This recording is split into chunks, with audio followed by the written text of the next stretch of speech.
Look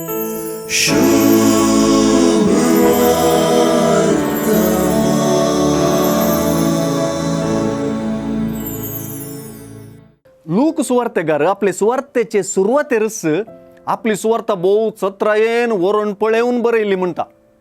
ती बोव वर्ते मांडावळीन बरयल्या म्हणटा.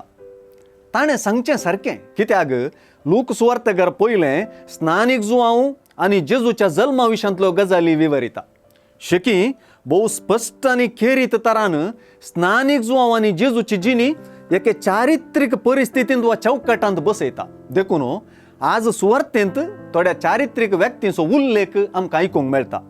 अशें केल्ल्या वरवीं एके वाटेन सुवार्तेगार देवाच्या पुताचें येणें चरित्रेंत गूंड रोंबलां म्हूण दाखोवन दिता.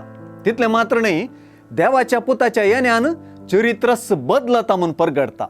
ताच्यागी चड करून ताच्या येण्यान मनशा चरित्रेक एक नवो अर्थ आनी नवी दिशा लाभल्या म्हणलें स्पश्ट करता.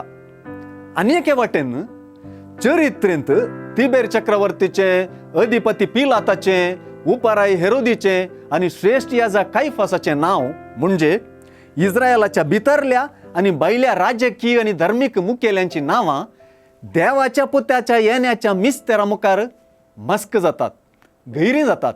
कित्याक ह्या मुखेल्यांच्या काळार स्नानीक जुवांवन सोम्याच्या येण्याक वाट तयार करा म्हणटाना आनी सगळे मनशा कुळ तारण जोडतले म्हणटाना इजाया प्रवाद्यान सांगलेलीं उतरां जेजूक लागू करतना एका वर्त्या नवे सांवाचो बरवसो हुमरार आसा अशें आमकां कळटा.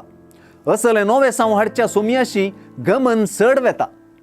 देवाचें तारण सोमया शिवाय कोणूच व्यक्ती दिवंक शकना म्हणलें सत जब्बर रितीन परगट जाता.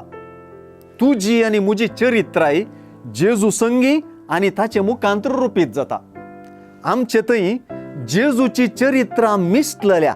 देखून आमी ताचे थंय आनीक चड रोंबोवंक आनी बरवशान बरोवंक सुवार्ता प्रेरण जाता.